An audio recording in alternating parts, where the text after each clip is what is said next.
আমরা অনেকে দেখি যে বিদেশে মানুষ প্রচুর টাকা কামাই ফেলতেছে। ধরেন আমেরিকাতে অথবা ইউরোপে যারা আছে অথবা চায়না, জাপানে যারা থাকে, তারা মনে করে যে মানে মাসে লাখ, লাখ টাকা কামাই ফেলবে। তো কিন্তু কেউ এটা ভাবে না, মাসে লাখ টাকা যেমন কামাই ফেলতে পারে, ঠিক সেম ভাবে মাসে লাখ টাকা খরচও কিন্তু হয়ে যায় সেখানে। কিভাবে? দেখবেন ওখানে বাসা ভাড়াটা খুব বেশি, খাবারের দাম অনেক বেশি, ট্রান্সপোর্ট খরচগুলো অনেক বেশি। মানে এ ধরনের অনেক খরচ বেশি হওয়ার কারণে মানুষ হয়তো দেখতেছে অনেক টাকা কামাইতেছে, কিন্তু ওখানে যে কি পরিমাণ খরচ সেটা বুঝে না।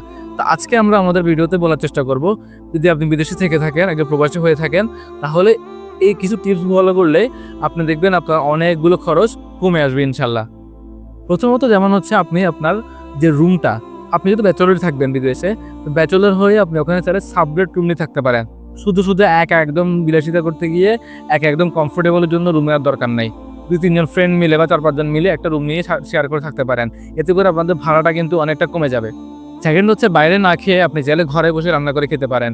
এতে করে আপনার খাবারের যে কষ্টটা, সেটা কিন্তু অনেক টাকা সেভ হবে। থার্ড হচ্ছে পাবলিক ট্রান্সপোর্টগুলো ব্যবহার করেন। যেমন হচ্ছে আপনি পাবলিক বাস, পাবলিক ট্রেনগুলো ব্যবহার করার চেষ্টা করেন। উবার, পাঠাও অথবা হচ্ছে আপনি শর্টকাট যাওয়ার জন্য কার নিলেন, রিজার্ভ করলেন অথবা বাইক রিজার্ভ করলেন। এ ধরনের বাড়তি খরচগুলো না করলে ভালো।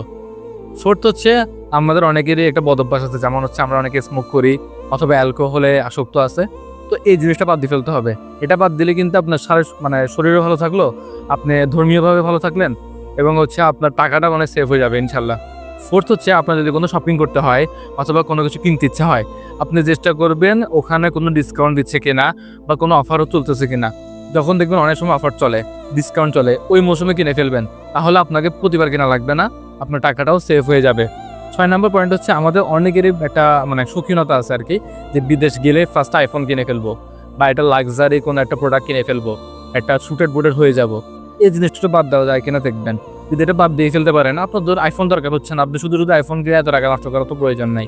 আপনি একটা নর্মাল ফোন ইউজ করেন, আপনার ল্যাপটপ দরকার না, আপনার ল্যাপটপ কিনে এত টাকা নষ্ট করার দরকার নাই। আপনার হচ্ছে সুটেড বুটেড হওয়ার দরকার নাই, তারপর আপনার ভিতরে অনেক টাকা ঢেলে ফেলতেছেন। এতে করে কিন্তু আপনার ক্ষতি হচ্ছে লাভের চেয়ে। 7 হচ্ছে আপনি যখন দেশে টাকা পাঠাচ্ছেন, মানে রেমিটেন্স পাঠাচ্ছেন, তখন অবশ্যই এক্সচেঞ্জ রেটটা দেখে নেবেন, কোথায় কত রেট দিচ্ছে। ওই হিসাবে করে আপনি যেখানে ভালো রেট পাচ্ছেন সেখানে দেখে টাকাটা পাঠান। এতে করে আপনার টাকাটা একটু মানে কিছু টাকা বাড়তে পাঠাতে পারবেন ইনশাল্লাহ। এভাবে করে যদি আপনি ফলো করেন, তাহলে দেখবেন আপনার অনেকগুলো খরচ বেঁচে যাবে।